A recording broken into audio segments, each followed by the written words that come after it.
Hello everyone, আসসালামু আলাইকুম। যে যেখান থেকে আমার ভিডিওটি দেখছেন, আশা করি সবাই ভালো আছেন। আলহামদুলিল্লাহ, আমরাও ভালো আছি। ইফতারের আয়োজন করছি। আজকে ইফতারে একটু ভিন্ন কিছু আয়োজন করছি। আসলে প্রতিদিন তো তেলের ভাজা জিনিসগুলো খাওয়া যায় না, আর আপনার ভাইয়ের ছুটির দিনে আমি চেষ্টা করি তার জন্য স্পেশাল কিছু করার। তো এখানে হচ্ছে আমি চিকেন মশলা করে নিচ্ছি। আমার কাছে না রেস্টুরেন্টের থেকে বাসার চিকেন মশলাটা করলে খেতে ভীষণ ভালো লাগে। জানি না কার কেমন লাগে, আমার কাছে তো বেশ লাগে। আজকের ভিডিওটি কে কোথা থেকে দেখছেন অবশ্যই কমেন্ট করে জানাবেন। এই তো আমার চিকেন মশলাটা এখানে রেডি। কালারটা বেশ সুন্দর হয়েছে, খেতেও কিন্তু ভীষণ মজা হয়েছিল।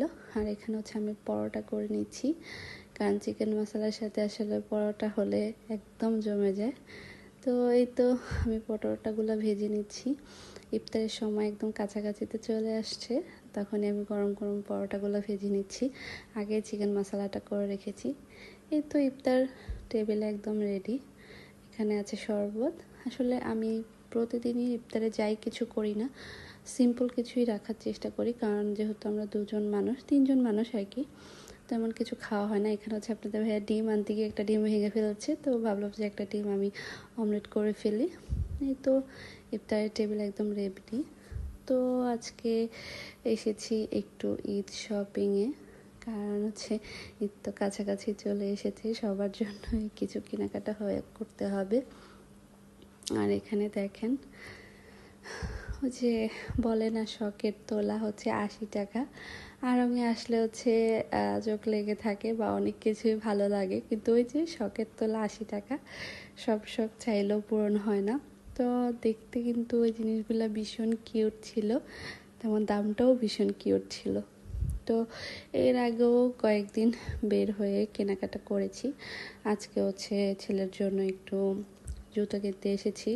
তার বাবা বারবারই বলছে যে মার্কেটে অনেক বেশি ভিড় জমে যাচ্ছে, তখন তুমি আরও আগে যেতে চাইবে না, তো চলো ওর জন্য কেনাকাটা করে আসি। আর এদিকে দেখেন তার অবস্থা, সে হচ্ছে মার্কেটে আসলে লিফট দিয়ে উপরে উঠতে এবং নামতে চায়। সে কোনো কিছু না শান্তিতে দেখতে দেয় না কিনতে দেয়। আমি কিন্তু এবার ঈদের রোজার প্রথম থেকে আপনাদের ভাইকে বলেছি যে এই বছর তুমি আমাকে শপিংয়ে যেতে বলো না, শুধুমাত্র আমার ছেলের জন্য। আমি চাই না তাকে নিয়ে আমি বাইরে বের হয়ে কেনাকাটা করি, কারণ সে হচ্ছে একটু চঞ্চল টাইপের।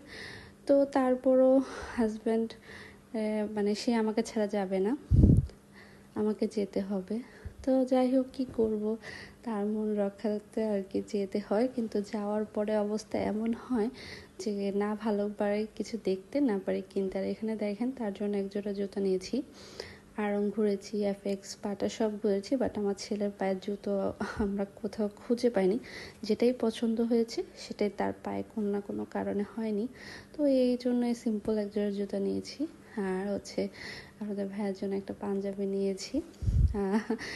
তাকে তার শাশুড়ি ঈদ সালামি আমাদের সবাইকে পাঠিয়েছে আম্মা। তো যাই হোক, আমরাও কেনাকাটা করেছি আর তাকেও কেনাকাটা করে দিয়েছি। তো আজকের ভিডিওটি এ পর্যন্তই। সবাই ভালো থাকবেন, সুস্থ থাকবেন। আল্লাহ হাফিজ। আসসালামু আলাইকুম।